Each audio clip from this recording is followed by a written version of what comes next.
sumarme al agradecimiento a todos vosotros por querer acompañarnos en esta reunión y realmente sois los que lo hacéis posible, porque si no tuviéramos asistentes, pues esta reunión no tendría sentido, ¿no? A mis compañeras, pues porque es muy fácil trabajar con ellas, año tras año que llevamos coordinando esta reunión. Yo me incorporé bastante más tarde, pues la verdad es que el trabajo resulta fácil y agradable. Entonces, pues gracias a ellas y gracias también a CSL pues por hacerlo posible, ¿no? Ya estamos en la reunión número 21, entonces queríamos agradecerle también su implicación en la organización y hacer que todo esto sea hoy una realidad. Bueno, pues poco más me queda a mí. Volver a reiterar el agradecimiento a todos, a asistentes, ponentes, a CSL y bueno, presentar un poco la reunión, que ya la tenéis todos por delante. Hemos desarrollado una serie de mesas que nos parecían interesantes y de actualidad. Vamos a hablar de inteligencia artificial, de nutrición, de vasculitis, del paciente renal en general y terminaremos hablando de glomerulares esta tarde. Entonces, espero que sea de vuestra... bueno, por el hecho de estar aquí ya creo que es de vuestro interés, pero que colmemos las expectativas que traéis todos y que vuelva a ser un éxito esta reunión. Y para terminar, queremos contar con la presencia de Eduardo Arteaga, que es el director médico de CSL, que se acaba de incorporar a este proyecto y que bueno, también quería dirigirnos unas palabritas. Primero, bienvenidos y gracias por estar aquí. Disculpen que el micrófono lo tengo que tener cerca. Y bueno, agradecerles primero por la calidad científica del programa que pudieron diseñar. Segundo, por el compromiso que tienen con la comunidad de nefrología. A ver, este es el evento número 21. El compromiso y la dedicación para mantener esta actualización, que ya es un referente en Andalucía, es de aplaudir. Y bueno, desearles hoy una jornada espectacular, que aprendan mucho, que propaguemos la información que ahorita está de punta y, bueno, otra vez, muchos éxitos. Gracias.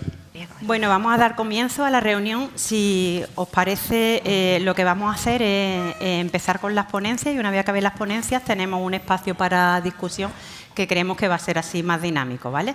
Entonces, sí pedirle a los ponentes, rogarles pues que se ajusten un poquito al tiempo, sobre todo porque los ponentes de última hora pues puedan tener su tiempo también y las criaturas no pierdan los trenes, ¿no? Cosa importante.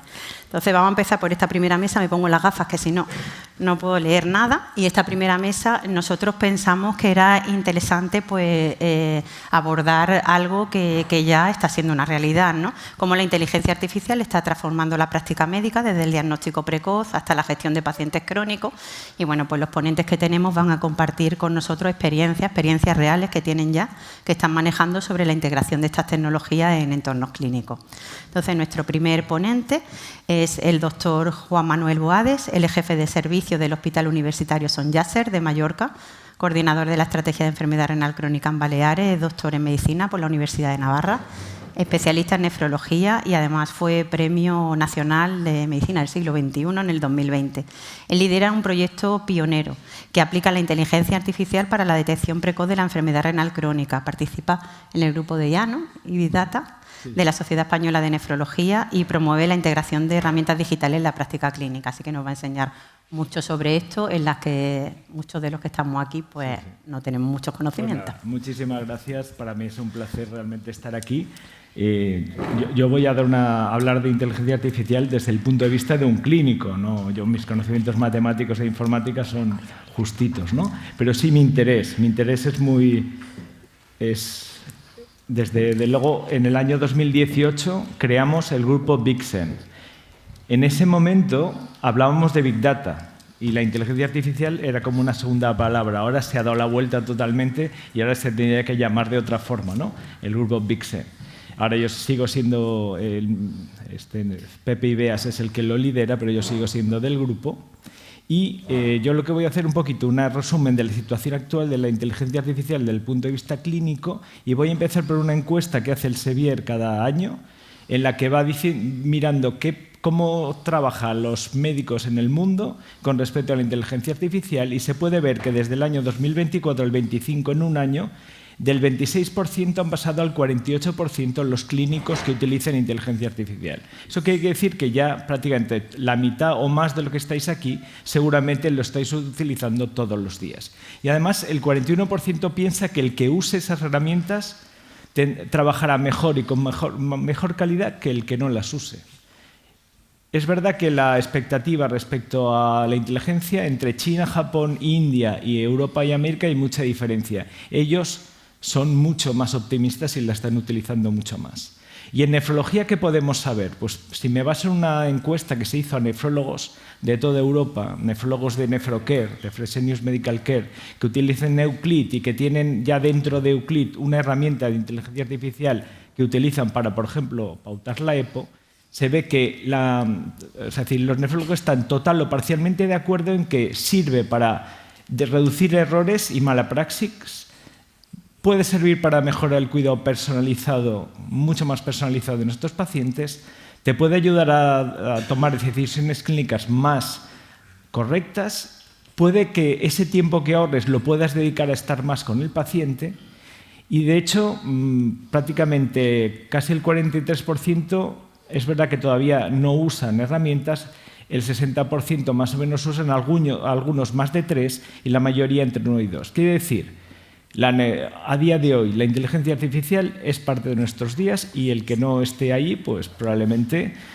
queda fuera. Es decir, todos nosotros podemos utilizar herramientas en la práctica clínica. ChatGPT lo cambió todo. Antes de ChatGPT oíamos hablar de inteligencia artificial. Después de ChatGPT todos utilizamos inteligencia artificial. Hay otros muy interesantes como OpenEvidence, el de GPT que sirve para hacer diagnósticos diferenciales, el ICIT que es lo que te busca la literatura médica, Consensus también. Bueno, no voy a entrar en muchos detalles. Lo que sí puedo decir es que por lo menos yo buscaba respuestas en UpToDate, en la literatura, tal. Ahora he cambiado, ahora simplemente hago preguntas y me responden. Mi sueño sería tener algo como el Microsoft Dragon Copilot, que es un asistente virtual. No lo tengo todavía. A mí me encantaría que esto estuviera enganchado en mi historia clínica, yo le pudiera pedir lo que quisiera del paciente y además le pudiera dar órdenes que me dé que me pida una analítica, lo cite en 6 meses. Esto ya hay gente que lo tiene. Yo, desgraciadamente, no. Supongo que vosotros tampoco. He probado la herramienta Relisten, que es la que te graba la consulta y luego se convierte en texto. Funciona. Lo único que pasa es que para consultas como la ERCA, que yo utilizo, que tiene muchísima información, no me acaba de funcionar si no generas una plantilla previa para que encaje con tu consulta. Pero bueno, son cosas que van saliendo y que creo que pueden ayudar. Yo os recomiendo, ¿conocéis este libro? Este libro se ha publicado en Medicina en Nefrología al Día, de la SEN, G.L. Francisco. Lo digo porque allí, leeros ese libro es un PDF de 30, 40 páginas y ahí el que quiere introducirse un poco en todo eso, pues que lo mire. Lo que allí te dice en ese mismo libro, pues cómo va a cambiar la inteligencia artificial a la hora de mirar biopsias, a la hora de mirar ecografías, radiografías, cómo puede ayudarnos a descubrir nuevos medicamentos, la medicina de precisión, las ciencias ómicas, incluso para el xenotrasplante, los tejidos, todo eso necesita de la inteligencia artificial, incluso los robots quirúrgicos. Por ejemplo, me encantó este artículo porque imaginaos, veis un hombre con una fístula que pone el brazo y en vez de hacer una ecografía con uno de nosotros que la está haciendo, pone el brazo y le hace cortes tomográficos de ecografía, la reconstruye y la manda a la India, donde sea, para que alguien la interprete. O sea, que ya pasaremos a otro nivel. Esto hay gente que ya lo tiene. Es un piloto, o sea, no es ciencia ficción. Pero bueno, yo lo que quería hablar sobre todo es de modelos predictivos, porque eso es lo que creo que nos puede tocar más desde el punto de vista profesional, ¿no? Como dice G.L. Francisco, pues la inteligencia artificial hay lo que es la profunda y la automática. La profunda simplemente son redes neuronales y aprende solo. Pero la que nosotros utilizamos en modelos predictivos es el aprendizaje automático, en el que va aprendiendo de experiencias previas. Es decir, tú lo pones en una base de datos, le dices qué es lo que quieres predecir o qué es lo que quiere que ocurra, y entonces él aprende con las variables que tiene a descubrir el modelo. Yo creo que nos lo explicarás tú mejor, ¿no?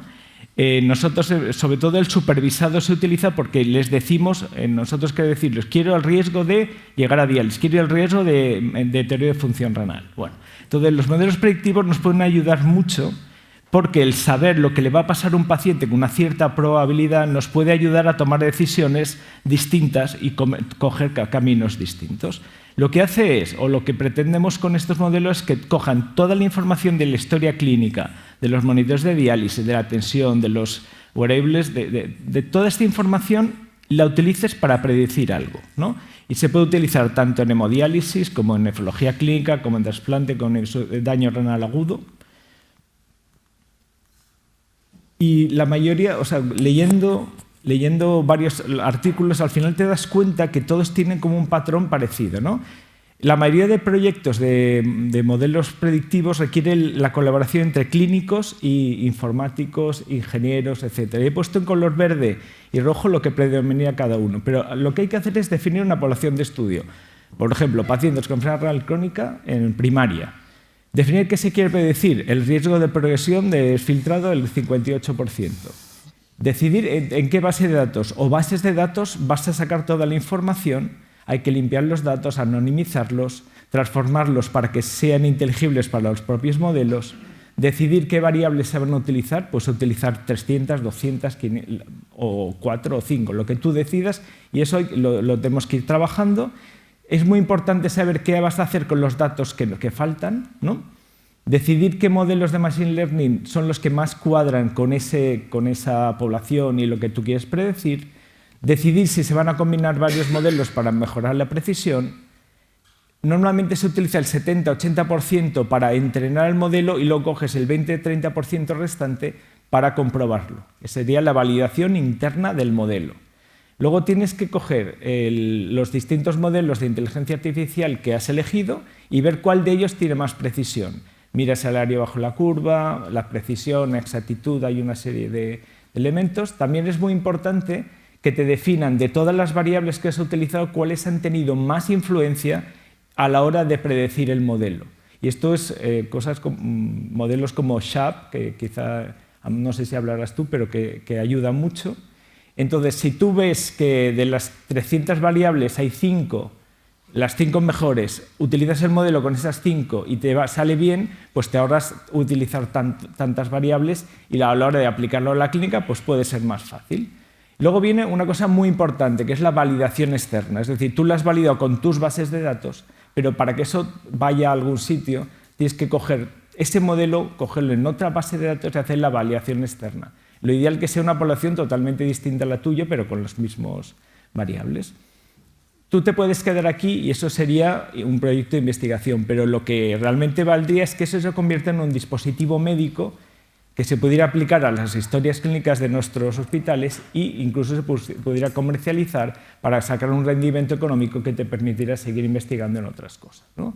Por lo tanto, esto sería un poco lo que yo he visto en los artículos, ¿no? Si lo aplicamos al daño renal agudo, lo que podemos ver es que hay modelos que con 24 horas ya te dicen si un paciente tiene riesgo de hacer daño renal agudo. Eso te permite tomar muchas decisiones, quitar nefrotóxicos, poner fluidos, etc., ¿no?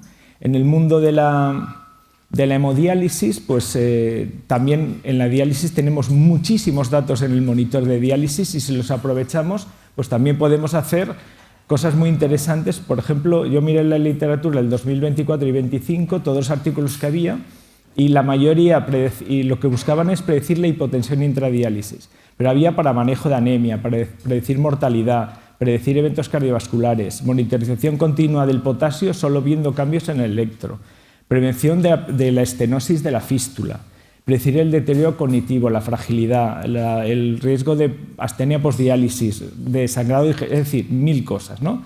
Es decir, se puede utilizar para muchas cosas y, claro, si tú tuvieras todo esto a tu disposición, pues todo cambiaría, ¿no? Me pareció muy interesante este artículo porque no solo se queda en un artículo, sino que acaba produciendo un dispositivo útil. Hacen todo lo que os he dicho antes y llegan a este modelo, ahí ves el área bajo la curva que os he hablado y todo esto lo que veis ahí, Logistic Regression, Random Forest, todos esos son distintos modelos de Machine Learning y ven que el que mejor va es el XBoost. Y luego le pasan SHAP y SHAP lo que hace es buscar de todas las variables cuáles son las que más influyen, por ejemplo, en la hipotensión. Y aquí ven que las que más influyen en la hipotensión en este modelo era la presión sistólica entre diálisis, la tasa de ultrafiltración, la conductividad del baño, la presión diastólica entre diálisis y la concentración del baño. Con lo cual, a la hora de hacer un modelo y convertirlo en un dashboard, esto sería como una aplicación, el modelo es chino, con lo cual sale en chino, no he podido traducirlo, pero que con las variables más importantes generan, las conectan y en tiempo real te dicen, por ejemplo, que un paciente, ya te avisa que este paciente, por ejemplo, del que pudo tener, no sé cómo, bueno, este paciente pues, tuvo una hipotensión en la anterior diálisis, atento, por ejemplo, está teniendo una hipotensión ahora y sobre todo que en 60 minutos se va a hipotensar. Si tú antes de 60 minutos sabes que se va a hipotensar, puedes tomar decisiones. Con lo cual yo creo que estas cosas, desde luego a mí me encantaría tenerlas, ¿no? ¿Qué pasa en enfermedad renal crónica? En simplemente modelos predictivos. Bueno, pues todos sabéis que las KDIGO recomiendan utilizar fórmulas como la KFRE, pero esas fórmulas son de estadística clásica, son riesgos proporcionales de Cox, esto es estadística, ¿no? Y si tú utilizas, por ejemplo, la KFRE, te piden 4 datos, hay una de 4 y otra de 8, pero la que va mejor es esta, con la edad, el sexo, si es americano o no, el filtrado y la albuminuria, te dice el riesgo de llegar a diálisis o trasplante en 2 o 5 años. Pues si tú, por ejemplo, ellos te dicen que si supera el 10%, podría ser un motivo de mandar a ERCA. Fíjate, es una decisión interesante, ¿no? Si supera el 20-40% es motivo para empezar ya el estudio pretrasplante o para pedir la fístula si ha elegido hemodiálisis. O sea, es decir, te puede usar para estas cosas. Pero el KFRE no tiene en cuenta el riesgo competitivo de muerte y evento cardiovascular. Hay otra que sale del consorcio del Prognosis Consortium. Si entráis en las KDIGO, entráis en esta página, y podéis entrar en ella, vais a las KDIGO y os lleva aquí. Pues esta lo que hace es te pide además la presión sistólica, si tiene historia cardiovascular, si tiene diabetes y si fuma. Es decir, aparte de datos analíticos, te da datos clínicos, ¿no? Pues con esto te dice, te diferencia entre el riesgo de entrar en diálisis, de tener un evento cardiovascular antes de morir o de tener diálisis o de morir. Si por ejemplo, el paciente, su probabilidad de morir supera muy alta, con creces a su probabilidad de entrar en diálisis, en vez de enseñarle las técnicas y iniciar el proceso de toma de decisiones, me centraría en riesgo vascular y en controlarlo mejor. Pero si el paciente tiene alto riesgo de progresión, pues empezaría el proceso para que elija y prepararíamos el trasplante, etc. Es decir, nos puede ayudar, ¿no?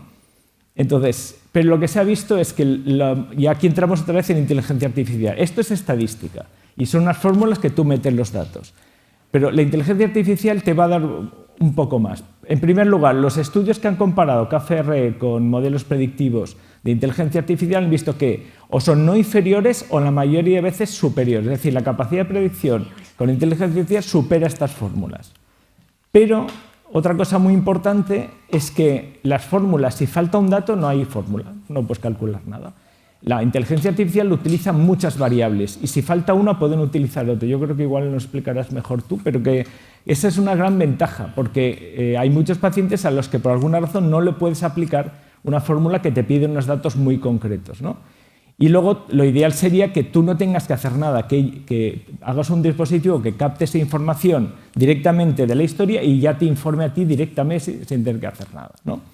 Es verdad que necesitan validaciones externas muy rigurosas y hay que, o sea, si las entra en una población de un país, pues hay que entrar en otra población. Es decir, hay que hacer mucho trabajo antes de utilizar esto en la vida práctica.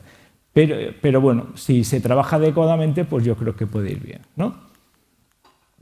¿Cuál es mi experiencia personal? Bueno, pues como he comentado antes, pues yo soy coordinador de la estrategia de la enfermedad renal crónica en las Islas Baleares y pues IQVIA se puso en contacto con nosotros precisamente por esto, para hacer un modelo de colaboración y estamos ahora en un proyecto a nivel balear en el que estamos intentando crear un modelo de detección temprana de enfermedad renal crónica en atención primaria, para detectar de forma rápida a pacientes que están en atención primaria y que detecta automáticamente que tienen alto riesgo de progresión, porque son en esos en los que deberíamos centrar nuestra atención. O sea, un paciente que tenga enfermedad renal crónica con bajo riesgo de progresión, estaría muy bien que lo hiciéramos, pero no somos suficientes. Por lo tanto, deberíamos centrarnos en aquellos en los que tengamos realmente nuestro impacto pudiera ser realmente importante, ¿no? Entonces, IQVIA tiene una base de datos de 1 millón de personas, compran información a diversas comunidades autónomas y ellos generan una base de datos. Desde el año 2013, es decir, una base de datos de muchísimos años con muchísimas variables, ¿no?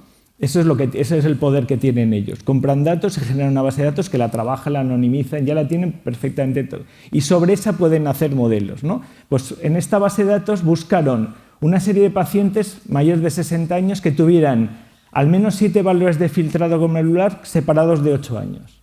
¿Por qué? Porque querían ver pacientes que de forma inequívoca estaban progresando o no progresando.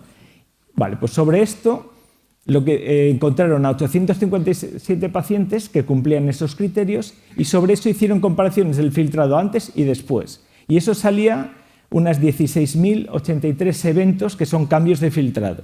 Si lo que buscabas es el cambio de filtrado con caída del 58%, por ejemplo, que es una de las que es doblar creatinina, que lo utilizamos en los ensayos clínicos, veían que pues había un porcentaje que está en verde, que son los que tenían riesgo de progresión y en azul no la tenían. Vale, pues con esto lo que hicieron es cogieron el 80% de los datos, entrenaron el modelo y luego con el 20% que quedaba hicieron la matriz de confusión que os voy a enseñar ahora, en la que miraban y se veía que había 2.988 eventos que predecía que no iba a haber progresión y efectivamente no la hubo, 191 pacientes que iban a tener progresión y la tuvieron y hubo 38 que no los detectó. Por lo tanto, su sensibilidad era del 83% y la precisión, la exactitud del 99%. Estos son piloto, eso no es nada y tú lo verás rápidamente. Esto simplemente es como juegos que se pueden ir haciendo para trabajar.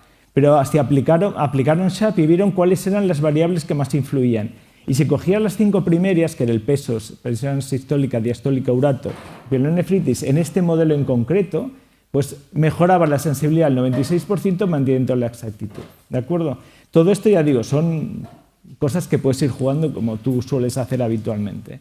La ventaja es que esto es robusto, aprende solo, puedes añadir nuevas variables. Si va aprendiendo con nuevas variables, es decir, esto es dinámico, no es como las fórmulas. Las fórmulas son estáticas, tú tienes que meter los datos, ¿no?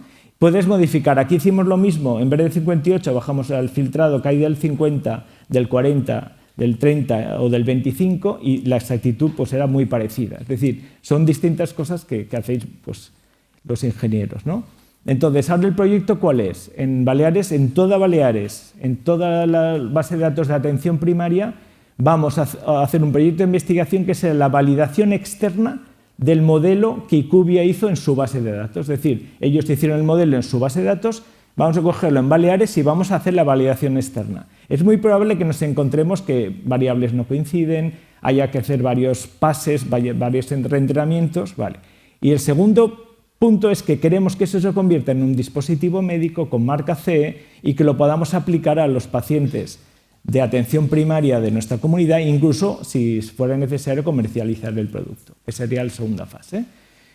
Lo bueno de esto es que cuando vas a foros como este conoces a gente interesante, pues yo conocí a Luca Neri, que es de Fresenius Medical Care, que él ha desarrollado el modelo Progress CKD, que ya ha demostrado lo que nosotros estamos diciendo, él ya lo ha hecho, y ahora lo que quiere él es probarlo en nuestra base de datos, que nosotros lo probemos en la suya. Porque todo lo que sean validaciones, esto ganan los proyectos, ¿no? Pero hay que tener con cuidado, hay ciertos riesgos, es decir, riesgo clínico, los falsos positivos o falsos negativos te pueden tomar a hacer decisiones incorrectas. Por ejemplo, si tú sobreestimas el riesgo de hipotensión, probablemente no llegarás nunca al peso seco, ¿no? Cosas así, ¿no? La calibración y la generalización insuficiente. Si tú has probado una cosa en una población concreta, por ejemplo en Estados Unidos, cuando lo utilizas en Europa, pues tiene que haber unos ajustes o unas calibraciones para que sea mejor, ¿no? La opacidad caja negra, pues si tú no entiendes por qué, yo digo, ¿por qué la pielonefritis tiene, no? Seguro que habéis pensado, pielonefritis, o ¿por qué el ácido úrico? Bueno, eso no quiere decir que, yo creo que lo explicarás tú mejor, pero no es que sea causa, es una asociación que ve el modelo y que dice, mira, los que tienen esto les pasa esto, pero eso no quiere decir que sea la causa, ¿no? Y luego eso, no tenemos que pensar que esto es infalible, que esto nos lo va a solucionar todo, ¿no? O sea, no tenemos que tener pérdida de juicio clínico. Aunque te digan una cosa, luego tú tienes que, aunque tengas un dato, luego tienes que mirar la historia y tomar decisiones mucho más. Esto es un dato más, sin más, ¿no? La privacidad y seguridad es muy importante. Como se te escapen datos, pues tienes muchos problemas y hay que tener protocolos de anonimización, de ciberseguridad. Muchas veces las poblaciones tienen sesgos y hay gente, por ejemplo, de ciertas razas, edades, sexo, tal, que no están bien representadas. Pues el modelo aprende con sesgos y eso hay que tenerlo en cuenta. Responsabilidad legal. Si alguien utiliza un modelo de inteligencia y pasa algo malo, ¿de quién es la culpa? Entonces, por eso siempre van a querer, aunque haya muchos modelos, que un clínico sea el que lo firme y se haga responsable. Serás tú el responsable. Tú has utilizado la inteligencia, pero tú decides, ¿no? Y luego sobre expectativas, eso, lo que digo, que no es magia, ¿no? No pensamos que con esto nos van a quitar el trabajo y para nada. Yo creo que vamos a seguir ahí. Tal. Yo creo que hay 3 opciones en este momento que tú puedes tener. Ser escéptico y desconfiado es una opción. Adopción temprana de lo que te va llegando, lo que te llega lo vas probando, o ya participación activa en modelos como, por ejemplo, es lo que he querido hacer yo, para poder desarrollar nuevas cosas y ya empezar a usarlas. Quizá en un futuro todo esto nos llegue dado, no sé cuándo será, pero bueno, yo prefiero participar y empezar ya a trabajar. Muchas gracias.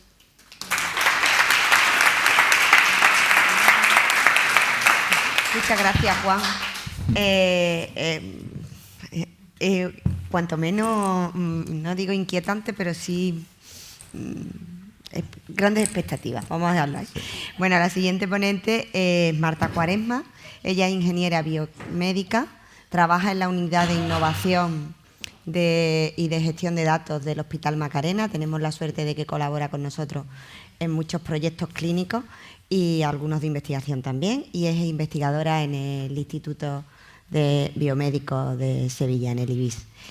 Cuando quieras, Marta. Bueno, pues muchas gracias a todos por estar hoy aquí y a CSL también, y a Mercedes y a todo el equipo, ¿no?, por invitarnos también aquí. Que muchas veces los ingenieros estamos aquí un poco como... Pero bueno, voy a intentar mostraros un poco pues algunos proyectos que tenemos en el hospital y a nivel en general de cómo hemos ido innovando y cómo es, la importancia que tiene realmente pues la innovación en nefrología y en cualquier área, ¿no? Pero específicamente, y aquí poco os voy a contar que no sepáis, ¿no? Hay ciertas razones principales, ¿no? Por lo que es necesario estar implementando estas nuevas tecnologías y demás, porque siempre la decisión clínica y el trabajo mano a mano con el clínico va a ser primordial, pero todas estas herramientas nos pueden ayudar a intentar adelantarnos, ¿no? El aumento de la carga de ciertas enfermedades, ¿no?, que ha habido también en los últimos años, y además unido a ciertos factores de riesgo que no necesariamente van asociados a todo el tema de nefrología, ¿no?, pero que se está viendo también que pues, son determinantes en cómo evoluciona la enfermedad o en cómo se puede predecir o no, ¿no? Luego también, pues los desafíos, por supuesto, en tema de diagnóstico. Uno de los objetivos principales es intentar adelantarnos y que el paciente no llegue ya en un estado que prácticamente no se pueda solucionar, ¿no? Dejar de convertirnos en unidades de cuidados paliativos casi o de cronicidad, ¿no?, de las enfermedades e intentar pues adelantarnos para que intenta cambiar esa evolución. Y por supuesto, ya es más en mi mundo, ¿no?, de inteligencia artificial, creo que también está mucho en nuestras manos el intentar evitar todas estas desigualdades que hay. Aquí, por ejemplo, son datos a nivel mundial, ¿no? El 70% de los países ofrece trasplante renal y casi el 80% diálisis peritoneal. Pero no solamente a nivel mundial, sino nosotros mismos sabemos que aquí en España, por desgracia todavía, la distancia a tu centro de salud determina mucho la evolución de la enfermedad. Y eso es algo que podemos intentar adelantarnos y podemos y podemos intentar mejorarlo, por lo menos, ¿no? Además, cada vez que se entrena un modelo de inteligencia artificial hay que tener muy en cuenta este dato para no seguir con ese sesgo y seguir que todos los modelos al final, bueno, que evolucionen, ¿no? Manteniendo ese sesgo, incluso haciéndolo más importante. Por eso también la importancia de elegir, cada vez que hagamos un estudio de investigación, muestras que sean representativas. Antes se hablaba mucho de que fueran representativas en género o en sexo, pero también ahora hay que tener en cuenta muchísimos más factores como, pues, por ejemplo, el domicilio o la ubicación del paciente, ¿no?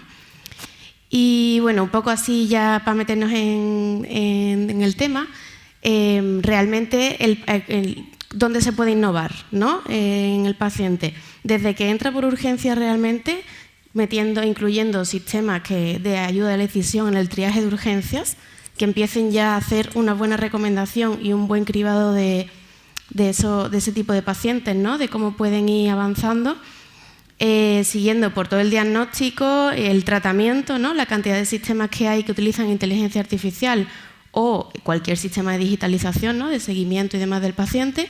Y luego, por supuesto, cuando el paciente se va de alta, pues cómo se puede monitorizar esa actividad del paciente, esa evolución e incluso prever un futuro ingreso.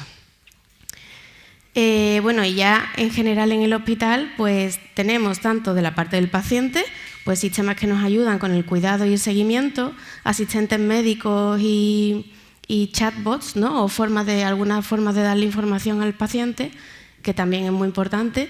Y, pues, en fin, todo lo relacionado al tema de educación en salud y estilo de vida para evitar también o intentar controlar, en cierto modo, todos esos factores asociados a la enfermedad, ¿no? Pues, por ejemplo, nutrición, calidad de vida y demás, que pueden hacer o que son muy determinantes en la evolución de la enfermedad, de la patología. Desde el punto de vista de los clínicos, aquí he puesto 3 cosas, pero hay 10 millones de cosas más, ¿no?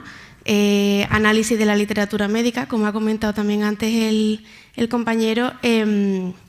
Antes, cuando hacíamos una búsqueda bibliográfica, poníamos a buscar artículo por artículo, haciendo lectura. Ahora hay un montón de sistemas que nos ayudan a hacer una búsqueda mucho más precisa y gestionar al final todos esos recursos para ampliar todo ese análisis. Ayuda a la decisión. No sé si... bueno, sistemas de ayuda a la decisión clínica y al diagnóstico, como os he comentado, y uno de los grandes problemas que tenemos, por lo menos en Andalucía, es la estructura de la historia clínica electrónica. Tenemos un sistema de historia clínica maravilloso y que tiene datos de 8 millones de pacientes, pero no podemos explotarlo, no podemos utilizarlo y cada vez que hay que hacer una revisión hay que ponerse a rebuscar paciente por paciente todos los episodios que ha tenido, ¿no? Pues entonces nosotros estamos buscando un poco pues, cómo darle solución a todos estos problemas, a todos estos puntos en los que se puede seguir mejorando. Y por supuesto en gestión de un hospital, pues en temas de tiempos, optimización de recursos, de personal, en fin, bueno, sabéis vosotros más de esto que yo seguramente. Y os voy a contar uno de los proyectos que tenemos allí en el Macarena con la unidad de nefrología, que es el proyecto RareCan, que empezó buscando una solución a cómo hacemos para tener una base de datos que podamos, que nos sirva para controlar un poco los pacientes que tenemos en la unidad, ¿no? Para saber un poco qué pacientes son de cada tipo, cómo van evolucionando y caracterizar a esa población que llegaban a la consulta de ERCA y que llevan ya pues, en un estado muy avanzado de la enfermedad. Por supuesto, identificar esta población en todas nuestras áreas. Además, el Macarena, imagino, no sé si lo conocéis, la población que tenemos está muy dispersa, pues tenemos toda la parte de la Sierra Norte y demás, y los pacientes son muy diferentes, de características sociodemográficas muy diferentes, e incluso socioeducativas y demás. Pues un poco intentar buscar cómo igualar pues también toda la atención y además pues identificar esa población y darle una atención con la mayor calidad. Entonces, para ello, pues lo que hemos hecho ha sido, mano a mano con los nefrólogos, desarrollar un sistema que nos permita llevar ese control y agilizar también las consultas para que se pudieran dedicar al paciente y no estar pasando consultas con el ordenador escribiendo continuamente, ¿no? Bueno, voy a pasar a la siguiente y ahora le doy para atrás. Empezamos haciendo un registro, aquí no se ve muy bien creo en la pantalla, pero bueno, realmente al final son una serie de formularios que rellenan tanto los médicos como las enfermeras y sirve para que todos los profesionales que están implicados en el manejo de este tipo de pacientes puedan tener la información estructurada.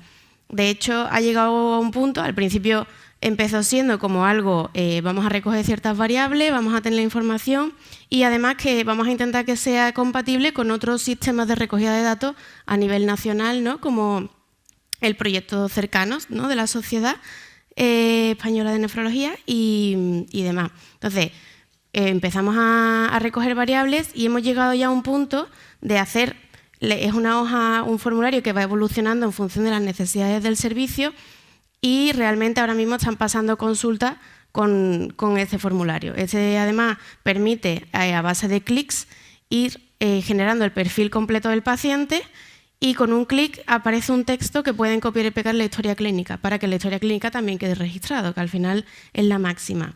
Con eso nos aseguramos de que está estructurado en la historia clínica electrónica, en Diraya, en el sistema que tenemos, y además tenemos una base de datos que se puede seguir ampliando en cualquier momento y en la cual pueden participar todo tipo de perfiles, como hemos comentado, desde los test y los cuestionarios que hacen en enfermería, los episodios en la consulta de ERCA o incluso el paciente le podemos enviar que haga un cuestionario de calidad de vida.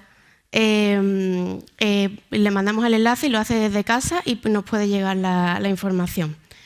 Además, con eso nos aseguramos recoger toda la parte de prompts y de PREMS, que está también tan de moda y que además es muy importante, ¿no? para hacer ese seguimiento del paciente. Y esto además nos permite, nosotros en Andalucía, bueno, lo sabréis todos, ¿no? Tenemos un problema bastante importante y es que cuando se va a ver un paciente hay tantos sistemas, tenemos el sistema de historia clínica de Diraya, pero luego el laboratorio tiene su sistema, prescripciones tiene otro, prescripciones intrahospitalarias tiene otro, y esto nos permite tener directamente el evolutivo del paciente de cómo ha ido desde que empezó en el servicio y cómo ha ido evolucionando durante los años, ¿no? Pillamos directamente la información del laboratorio y se va viendo cómo va avanzando el filtrado, la albúmina, creatinina, la hemoglobina. También pillamos las prescripciones, bueno, un montón de información de diferentes sistemas para que en un golpe de vista se pueda ver cómo evoluciona el paciente. Y además, a nivel de gestión de la unidad, permite saber en todo momento cuántos pacientes tenemos en cada sitio. Esta mañana he mirado cuántos pacientes había ya en el registro para tener el dato último y de hecho tenemos ya más de 1000, tenemos 1122 pacientes dentro del registro. Al final, como se va pasando o se va utilizando durante la consulta, pues es mucho más práctico y se puede ir viendo. No sé si ahí se ve, pues se va viendo la distribución de pacientes por terapia renal sustitutiva, por tipo de paciente, por tratamiento, en fin, por cada una de las variables se puede hacer a tiempo real el análisis y no tenemos que depender de una descarga y demás. Otro proyecto que también tenemos es allí en el hospital, que comenzamos con la unidad de reumatología y es un proyecto que se extenderá, o la previsión es que se extienda a todas las unidades implicadas. Y está relacionado con la vasculitis ANCA.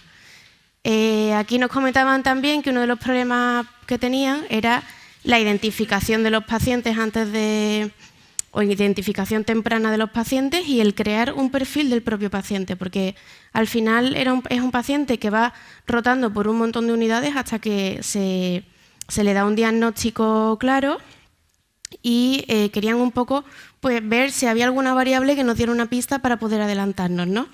Hemos utilizado diferentes modelos de inteligencia artificial, de Machine Learning, para la clasificación pues, de este tipo de pacientes. Seleccionamos un montón de variables que podían estar implicadas en el... Aquí, mira, aquí vienen un poco las variables y se hizo inicialmente, bueno, primero se hizo como una hipótesis de qué variables podían estar relacionadas y qué variables nos podían dar, pues a lo mejor una pista para adelantarnos al diagnóstico. Y finalmente, pues esas son las 10 variables más importantes que han dado. Y el modelo que hemos utilizado, hemos comparado 3 modelos diferentes para ver también cuál se asociaba más o sea, cuál nos da mejores resultados. Porque un problema que hemos tenido en este proyecto es que son pacientes de los que teníamos muy poca información.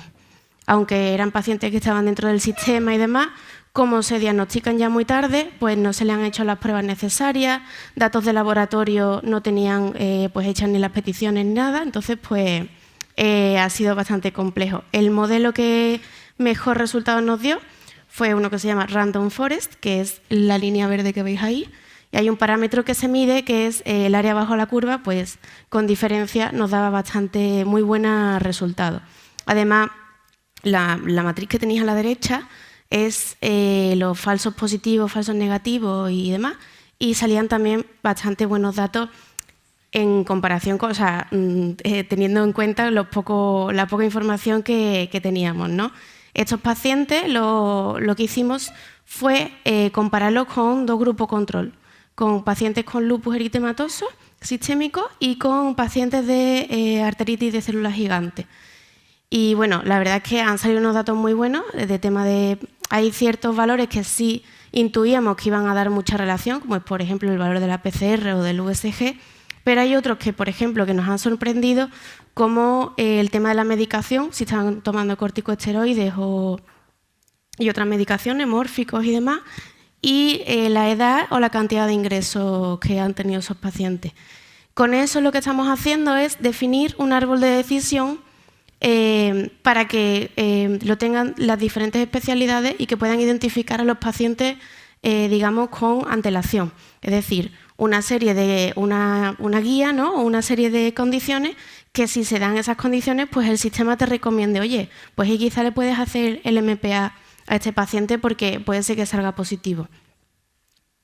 Y bueno, en general otros proyectillos así que tenemos también relacionados con nuevas tecnologías, con inteligencia artificial y con los nuevos retos que tenemos, ¿no? Hemos hablado de la identificación precoz de pacientes y vamos con el seguimiento de pacientes, porque muchos de nuestros pacientes terminan cronificándose y son un montón de años en los que hay que seguirles y darles información para que no estén solos, y además, si podemos recibir información de ellos, de cómo van evolucionando, de su calidad de vida y demás, pues mucho mejor, ¿no? El seguimiento mucho más personalizado.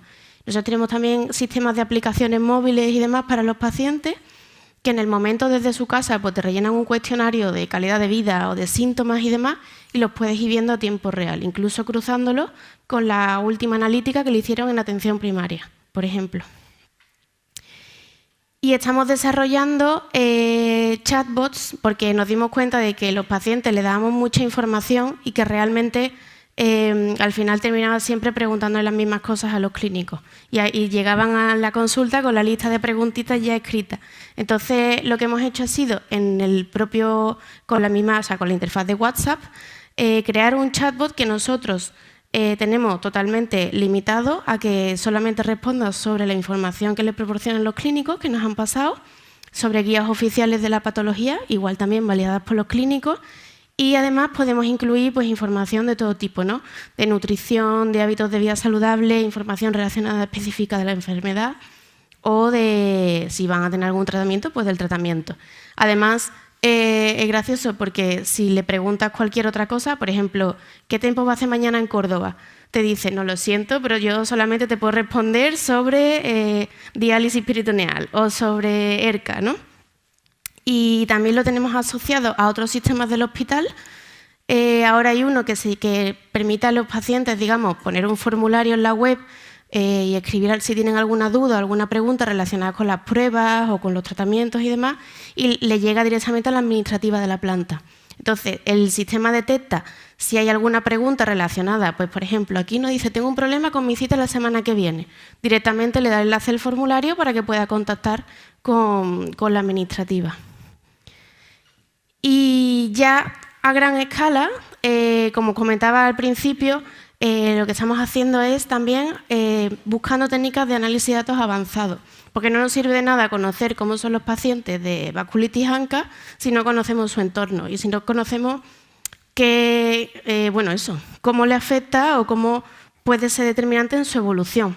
Estamos también estamos creando un sistema que permite, una vez que tengamos, ahora por ejemplo que tenemos una base de datos de 1000 pacientes, asociarlos con, en base a su dirección, por ejemplo, con ciertas características como contaminación.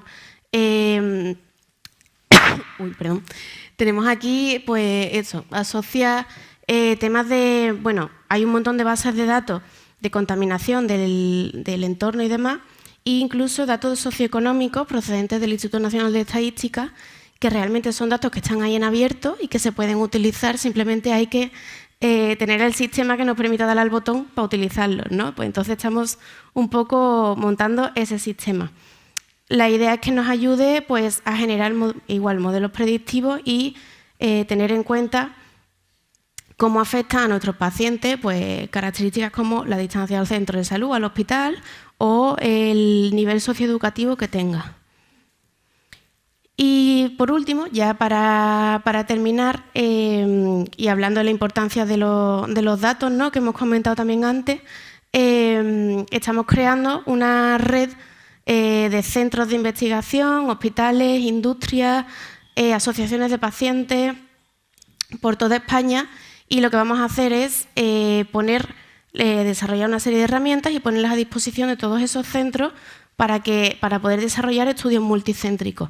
Al final es una red de investigación que nos permita que cada vez que se desarrolle un modelo de Machine Learning, por ejemplo, podamos probarlo en diferentes ubicaciones con diferentes características. O si alguien de La Coruña pues, quiere lanzar un estudio y conocer si sus pacientes evolucionan igual que otros pacientes, pues que puedan hacerlo. Y además, pues dentro de con todas las normas de seguridad y haciendo el análisis sin que los datos salgan del propio centro. Al final, lo importante de todas estas herramientas de inteligencia artificial y uno de los hándicaps gordos que tenemos es que evolucionan mucho más rápido que la legislación al respecto, ¿no? Entonces, es importante que todo lo que vayamos desarrollando, para que no nos encontremos con un no de primera, ¿no?, y con todas las trabas burocráticas, pues que cumplan todas las normas de seguridad y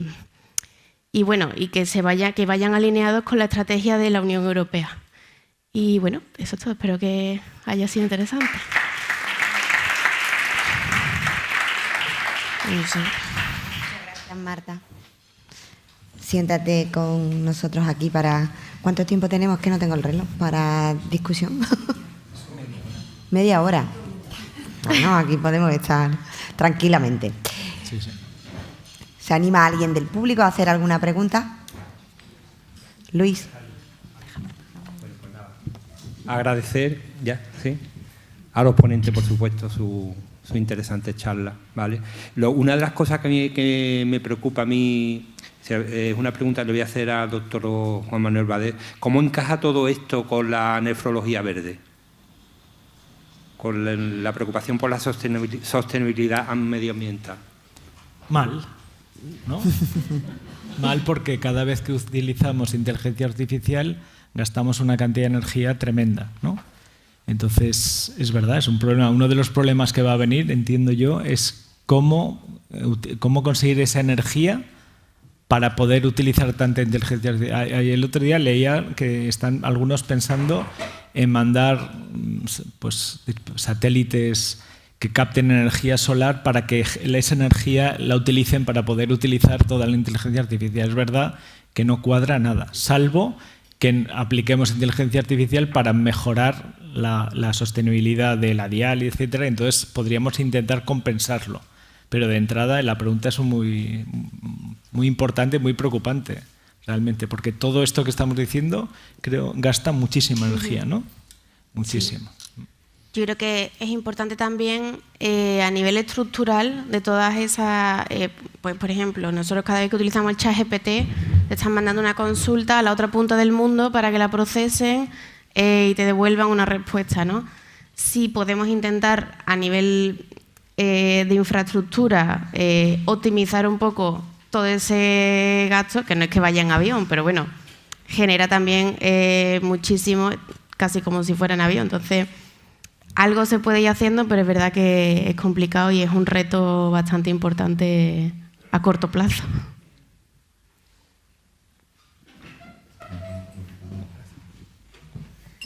Hola, ¿qué tal? Excelente las propuestas y además las cuestiones que tienen en marcha ya, que eso es lo relevante.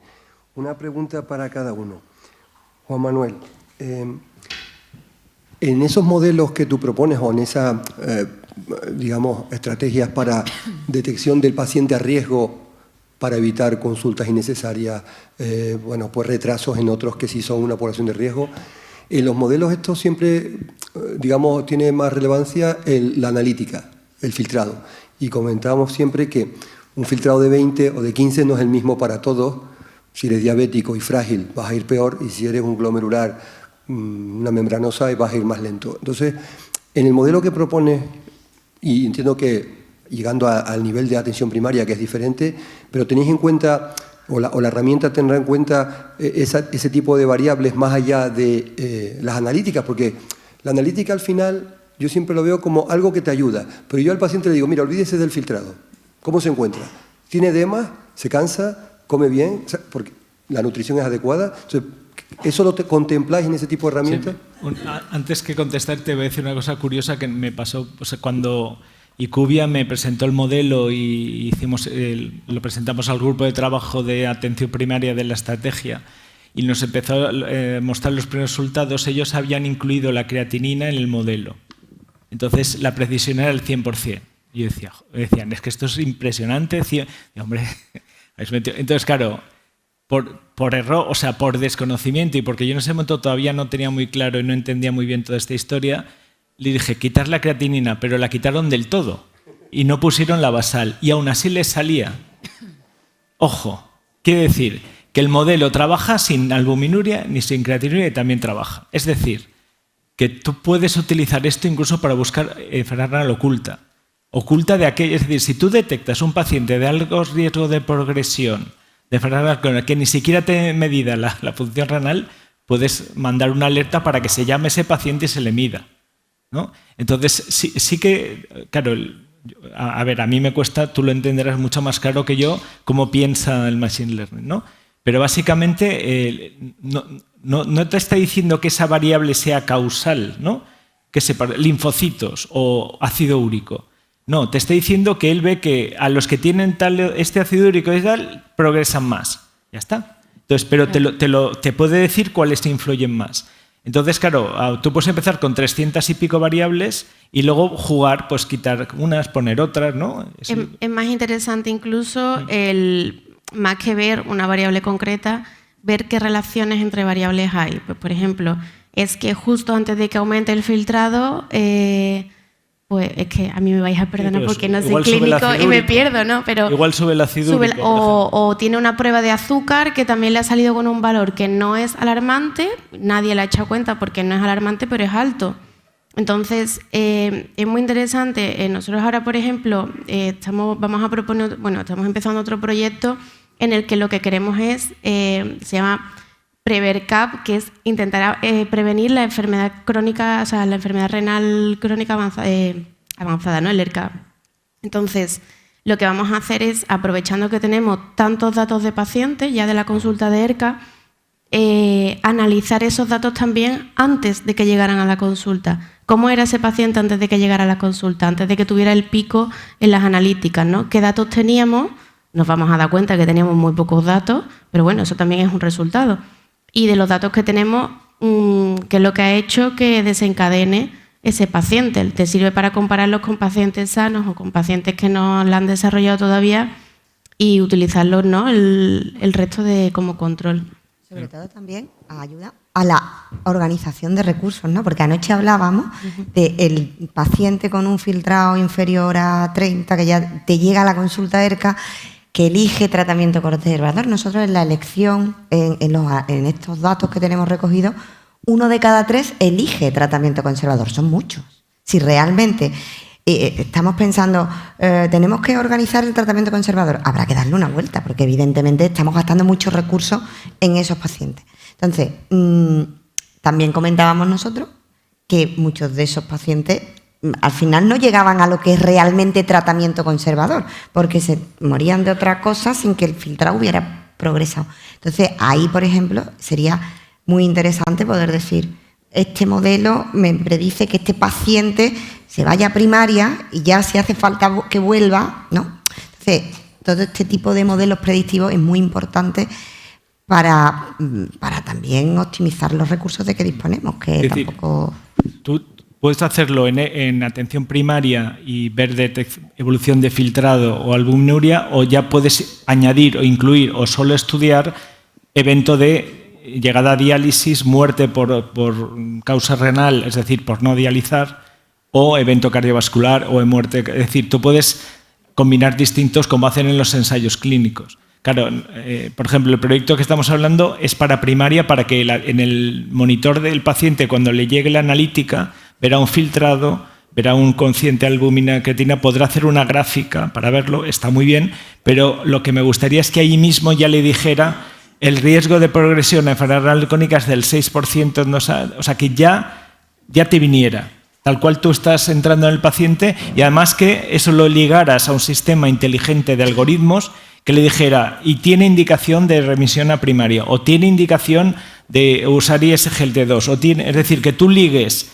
lo que tú estás encontrando a una serie de actos que tú podrías hacer muchísima formación online a los médicos de atención primaria.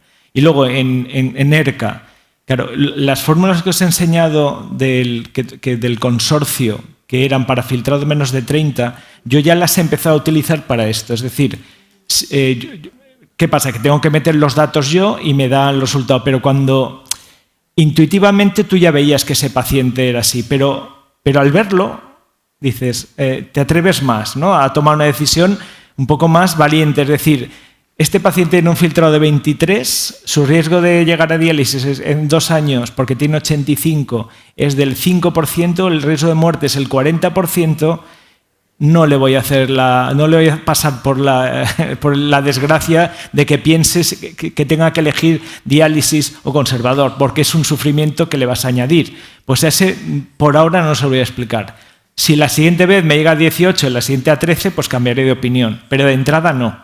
Y al contrario, si un paciente tiene un filtrado de 28, una albuminuria de 2.000 miligramos por gramo, con una mortalidad muy baja y un riesgo de progresión, pues con este empiezas a trabajar, pero ya, porque tendrás que hacer la toma de decisiones y empezar a preparar el trasplante. Entonces, eso mismo que te dan unas fórmulas, otro proyecto que me gustaría hacer, y nosotros tenemos la ventaja que tenemos Nefrolink en toda Baleares, con lo cual el entrar en diálisis, el que está en diálisis trasplantado o muerto es inequívoco, absolutamente inequívoco, ¿no? Por lo tanto, me gustaría luego, cuando ya haya cogido experiencia de esto, hacer eso mismo con esa información y coger esos pacientes retrospectivamente hacia atrás, compararlos con otros que están en la consulta ERCA y que no han progresado, para intentar ver también eso, cuáles son los que van a progresar, cuáles son los que van a morir, para que todo eso, pues cuanta más información me den, yo puedo integrarles. Es como tener indicadores en gestión, ¿no? Pues es lo mismo.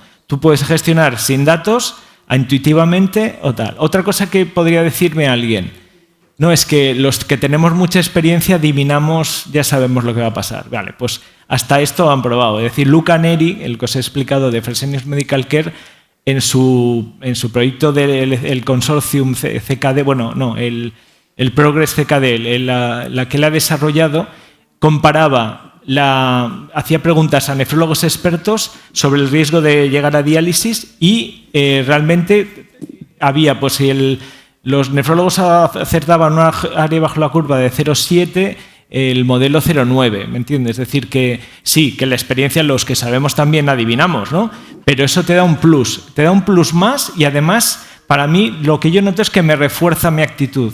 Lo hago con más seguridad, me baso en esto, ¿no?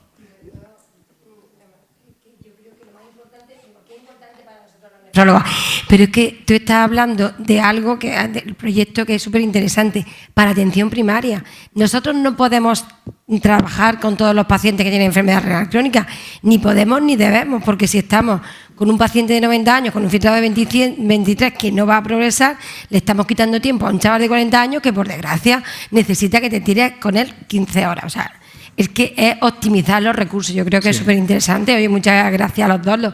Lo de atención, yo creo que este proyecto, que en Andalucía también se está trabajando en esta línea y que en Valencia, por ejemplo, también, en muchas comunidades, es ayudarnos a nosotros, pero también ayudar a atención primaria, que es realmente los que están viendo estos pacientes en su mayor...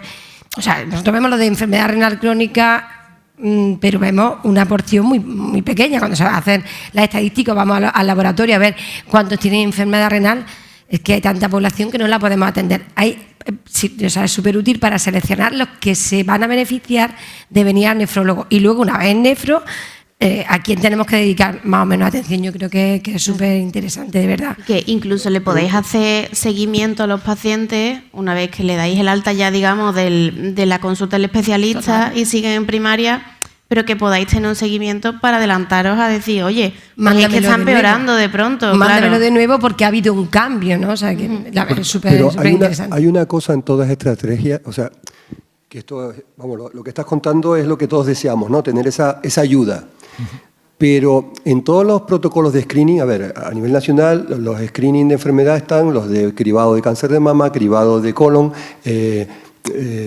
muchos, pero hay una estructura ya montada para dar respuesta, porque lo que no puede ser es que generemos una cantidad digamos, un porcentaje de población de riesgo y que no podamos resolver.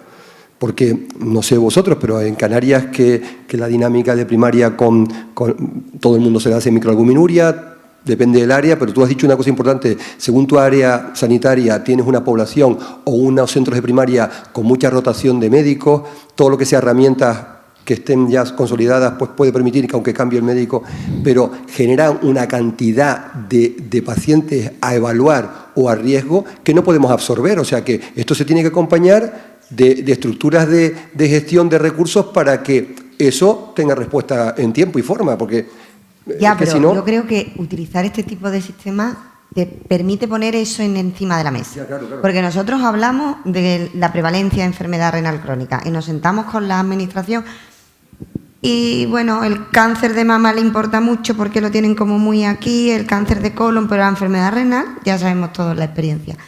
Cuando tú tienes números y datos, es cuando de verdad dicen tenemos que aplicar recursos. Todos vivimos hace unos años que querían disminuir los nefrólogos porque no eran necesarios. Pues probablemente porque faltan esos datos. Entonces yo creo que lo primero es poner sobre la mesa la realidad de que existe y que estamos mirando para otro lado desde hace años. Vamos. Además que pueda ser también una realidad un poco más fiable, porque es verdad que este tipo de herramientas puede hacer que desde primaria salga un pool de pacientes que no contemplábamos asistir en nuestras consultas de nefrología y, como dices, pues eso hay que darle luego una respuesta, pero también es verdad que hay otros tantos que sí tenemos en las consultas de nefrología a día de hoy que no van a tener que estar en las consultas de nefrología y que van a poder volver a primaria. Entonces, quizás sea una fotografía más real y un poco más acorde a lo que necesitan los pacientes, ¿no?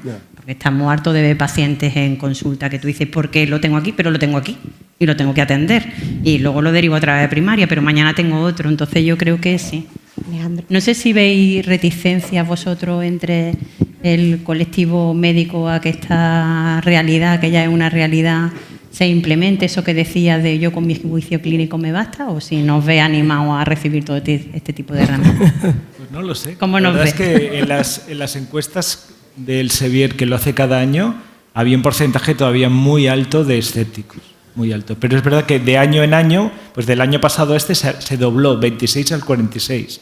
Pero había quedado un 64 escéptico, ¿no? Porque tal. Pero bueno, creo que el profesor Martín Malo quería... No, simplemente me queda un poco sorprendido con el comentario de Mercedes de que un paciente de cada 3 quería tratamiento conservador. Nosotros hace tiempo publicamos un trabajo en el CKJ en el que una base de datos que teníamos muy bien establecida con más de 48.000 datos vimos que si cuando calculábamos la mortalidad, que ya, digamos retrospectivamente, ¿no?, se cogían los datos que había inicialmente, la mortalidad era la real, porque era la que habíamos medido los 10 años, y observábamos que con el Random Forest la capacidad de predecir la mortalidad o las complicaciones de hospitalización eran muy superiores a cualquier otro ratio de la regresión logística o del Cox. Entonces, a lo mejor este tipo de algoritmos, ya sobre esta base de datos, que ya las conoces, porque te daban algunos factores que para ti eran absolutamente impensables, ¿no? La ventaja que tiene la inteligencia artificial es que te hace emerger algún parámetro que tú ni siquiera habías pensado en él. Y en este caso a lo mejor se podía aplicar porque dices, bueno, pues este hombre tiene razón, porque en 6 meses se va a morir este porcentaje de sujetos con estas características. Muy importante lo que te decías, no vamos a gastar más recursos en algo que no va a tener ninguna solución si él ha cogido tratamiento conservador. Pero es que, por ejemplo, a los 2 años la diferencia era espectacular entre lo que te hacía una técnica y la otra, ¿no? Entonces, bueno, pues podían ser muy útiles para ayudar al paciente y al nefrólogo conjuntamente a tomar la decisión. Realmente yo creo que al final son pacientes, porque tú cuando vas a solicitar más recursos a la gerencia del centro o a los servicios de la comunidad, ¿no?, a lo que llamas tema de gestión, tú tienes que justificar esa necesidad.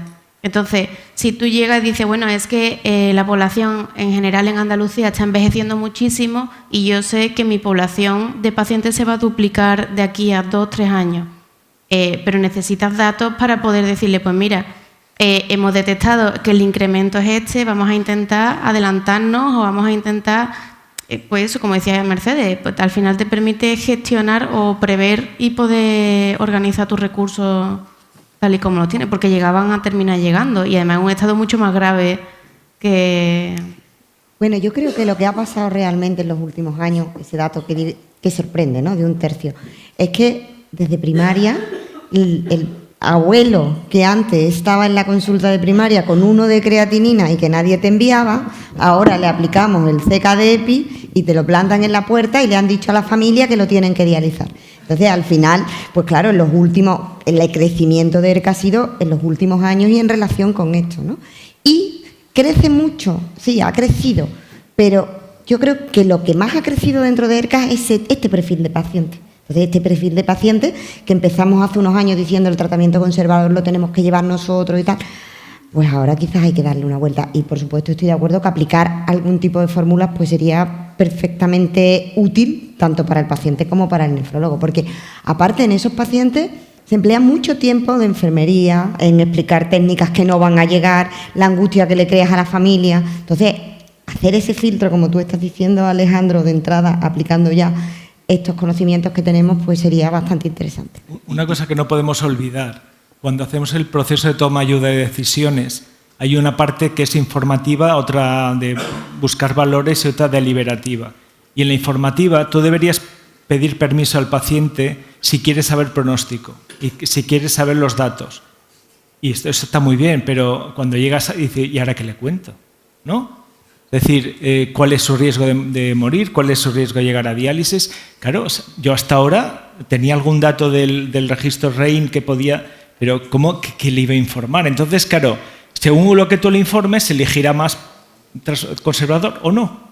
Es así. Entonces, depende mucho del médico o de la enfermera que lo si te basaras en datos que le pudieras decir, ¿usted quiere saber un poco la estadística? Su riesgo de si te dice que sí, porque hay gente que no quiere saberlo, ¿eh? Es decir, ojito, que tampoco podemos forzar. Pero si dicen que sí, dice, mira, su riesgo de mortalidad en 5 años es del 40 y de llegar a diálisis el 5. Eso él lo incorporaría en su ayuda en la toma de decisiones. No sería solo su valor, sino que él sabría, digo, a ver, joder, pues ni de broma, ¿no? Conservador.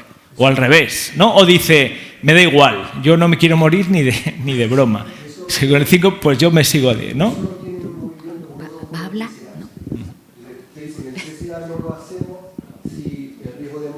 No le dicen al paciente, si tú tienes un paciente con un PCA elevado, antes era a partir de los 80 años no te hacen PCA, pero si tú tienes un paciente de cualquier edad, ¿no?, de más de 80 o más de 75, no sé, y le haces un PCA y valora fragilidad y riesgo de muerte, no le haces el PCA, porque te da igual lo que sea, no vas a tener una actuación más allá del que haya eventos clínicos, ¿no?, obstrucción urinaria, etcétera. O sea que ya hay fórmulas de ese tipo estandarizadas en otras áreas, ¿no?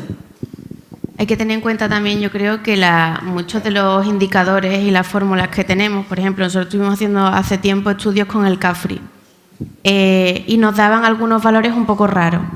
Entonces, hay que tener en cuenta también que muchas de esas fórmulas se han obtenido de cierto tipo de población. El CAFRI, por ejemplo, está validado en Canadá.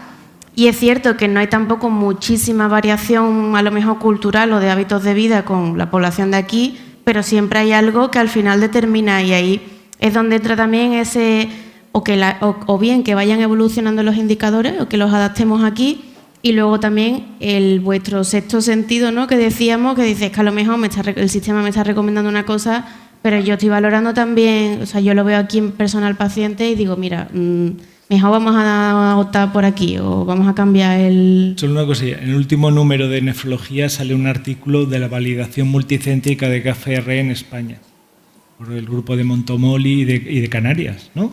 Le digo porque justo lo acaban de publicar, lo digo porque es una cosa reciente, y sí que ven que el areojo de la curva es más bajo que en Canadá. Claro. Y que entonces hay que hacer, aparte de la adaptada, hay que hacer una ponderada. Han hecho una ponderada de un estudio multicéntrico, de un metaanálisis, y la han ponderado. Son pequeños ajustes que tienen que hacer a la fórmula. La inteligencia artificial es otra cosa. No hay que hacer esto, sino que ella misma lo va aprendiendo solo. Esa es la gran diferencia, ¿no?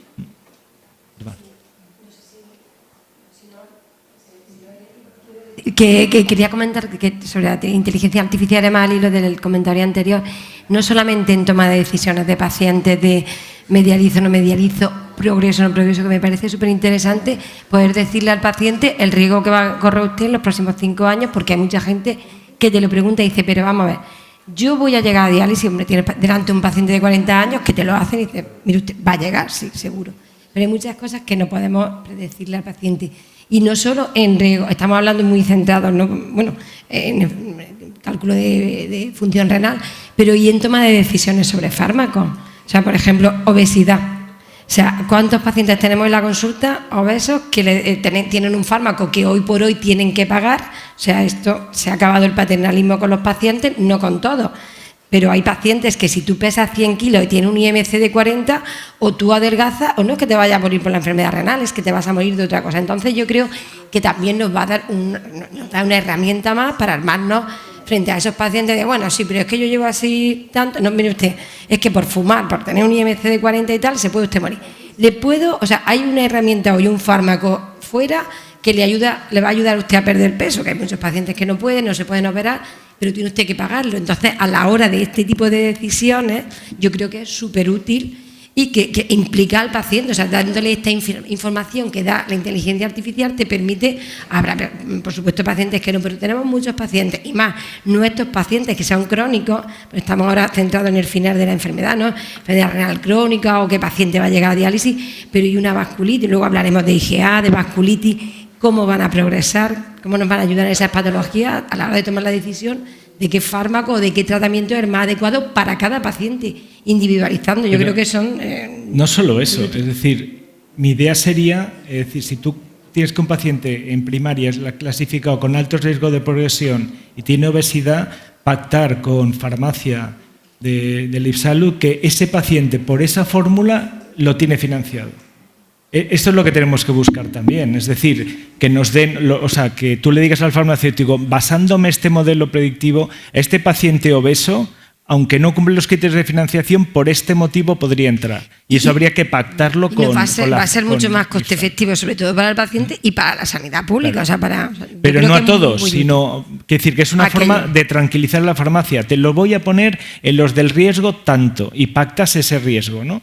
Eso nos podría dar un dintel de pacientes más amplio, ¿no? Sobre todo fármacos caros. Y lo otro, que era un comentario para Marta, que me parece súper interesante, todos los trabajos que estáis haciendo, lo de chatbot me ha parecido que ayuda muchísimo en la práctica clínica diaria, pues incluso eso en obesidad, nosotros, o sea, en enfermedad renal crónica, es que se pueden ir a ver las guías, pero por un canal que está revisado por médicos, porque si no, se van a meter y pueden coger, vete tú a saber la página, ¿no? Me parece súper interesante. Os felicito por todos los trabajos que estáis haciendo en común, que me dais mucha envidia.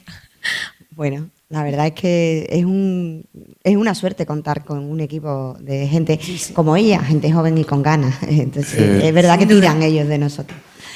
Y nada, yo sí quería hacer un comentario, perdón, vale, Juan. no, Vale, no. Vale, yo quería poner un poco en valor el CAFRE, ¿no? Porque, a ver, somos bastante perezosos para implementar cosas que ya tenemos.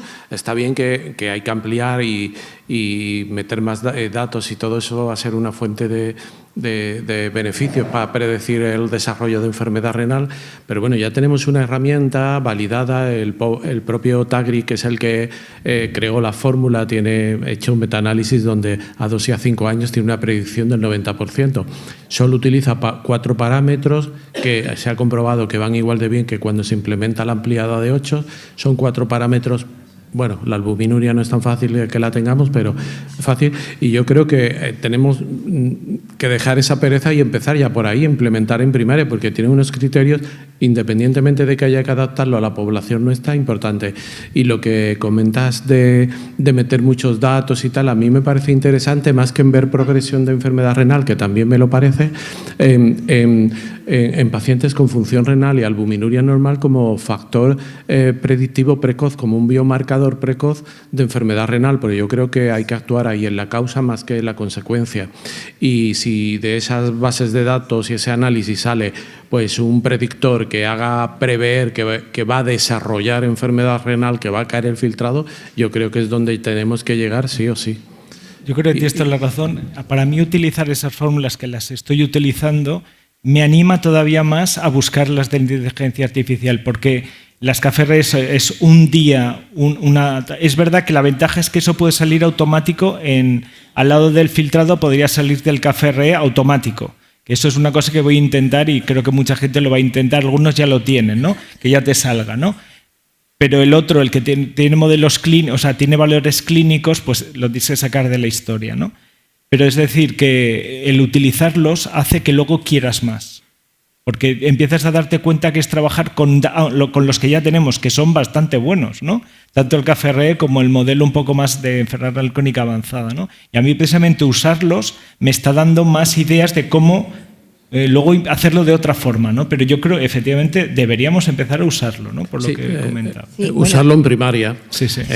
Bueno, apunto que salga automáticamente al lado del filtrado. O sea, apunto que la app Nefroconsultor en la última versión ya incluye el KFR y bueno, es la app de nefro más usada en primaria, ¿no? Y yo creo que eso ayuda no solo a predecir, a derivar adecuadamente, sino incentiva el CAFRE concretamente a pedir orina, ¿no? Porque como es un dato que pide, bueno, yo creo que este tipo de aplicaciones y tal, que la intención es llegar al médico de primaria la información de manera fácil y de manera concreta. Y bueno, y las CADIGO le dan una evidencia 1A al CAFRE, o sea que ahora de momento yo creo que tenemos que tirarnos a la piscina. Esta experiencia que ha comentado Marta fue un intento retrospectivo y no salió, porque la verdad que faltaban la mitad de los datos, entre otras cosas. Mucho. Entonces, aquello no. Pero sí es verdad que a raíz de eso se ha incorporado en la recogida de datos, en el sistema este que ha presentado ella, y se está aplicando de manera prospectiva. A mí me parece muy interesante lo que comentas de, al final, lo importante también es trabajar mano a mano con primaria y concienciarlos de que tienen que pedir ciertos valores que a lo mejor no están acostumbrados a pedir o no suelen pedir, porque nosotros uno de los problemas que nos encontramos era de que había muchos pacientes a los que les faltaba ese valor de la analítica, ¿no? Entonces, la orina no había en primaria prácticamente pedida. Entonces eso sí que sirve un poco para concienciarlos y hacer que pues tengamos ese dato.